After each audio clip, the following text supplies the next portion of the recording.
How well do you do at managing your energy around others?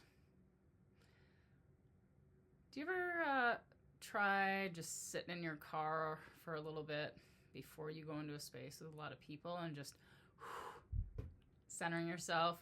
Or maybe you quick duck into the restroom and just gather yourself before you go in to a place with lots of energy. Then maybe that just helps you, choose your energy more wisely. And how good of a job do you do at prepping your energy and your attitude before interactions with others? You got a meeting coming up, you have, a big talk with your husband coming up, maybe it's time you start doing that. I'm Sage, I'm a growth coach, and the topic today is energy is contagious. Either you affect people or you infect them.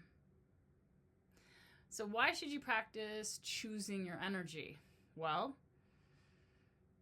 choose it before it chooses you, okay? Don't you kind of, want to be in the driver's seat?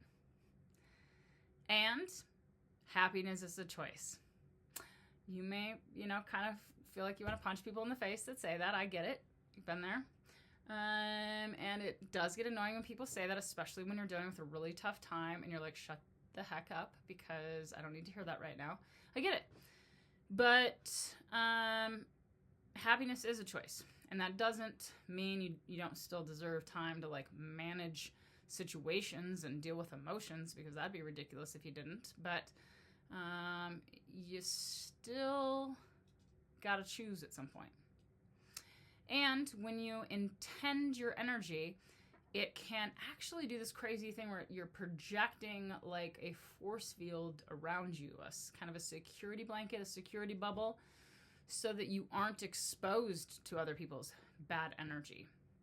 If you go in this state of anxiety and you're all anxious, it's like it leaves cracks for people's toxic, judgy energy to leak in. So here's a couple quotes. Energy is contagious, positive and negative alike. I will forever be mindful of who and what I'm allowing into my space. Unknown. And energy is contagious. Either you affect people or you infect people. T. Harv Eker. And that is what this video is based on. So, questions to ask yourself. How good are you at choosing your energy, and how could you actually level up that skill? Weird.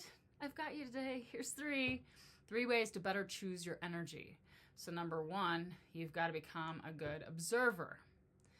Because first, you have to be aware of your own energy and the energy of the spaces you inhabit.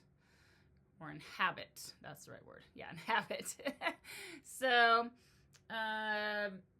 you have to know, when I meet with this group of people at work, then everybody's kind of judgy. Or you need to know that, when I'm around these cousins, then they're kind of negative.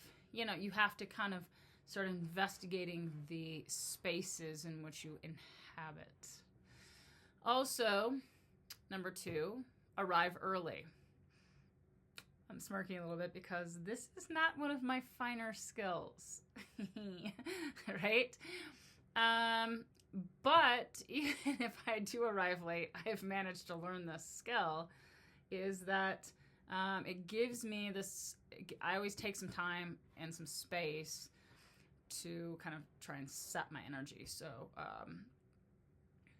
you want to sit in your car for a bit and just go, okay, this is what I'm walking into, this is the energy I want to bring to this situation, get it zoned in before you go present yourself, okay? So I guess you can do that at whatever time you arrive, but if you don't want to make people annoyed with you all the time, then you should probably arrive early to set your energy. Number three, learn to reset and communicate. And this is one that I am currently working on. And this is where you want to learn to catch yourself when you get short or snappy and then do a little reset. You just you hear yourself talk and you're like, who was that? Who was that? That's snappy version of sage right there. And then you go, wait a second. You have to say to the person around you, say, I'm so sorry. I did not mean to use that tone. I don't know where that came from. Let me try again. It's just like pronouncing a word wrong and then fixing it.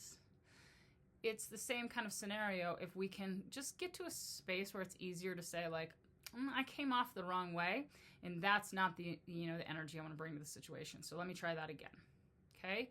Asking for a do-over of sorts. And it's not easy. That's not an easy skill. Okay? I've been working on it for a while now.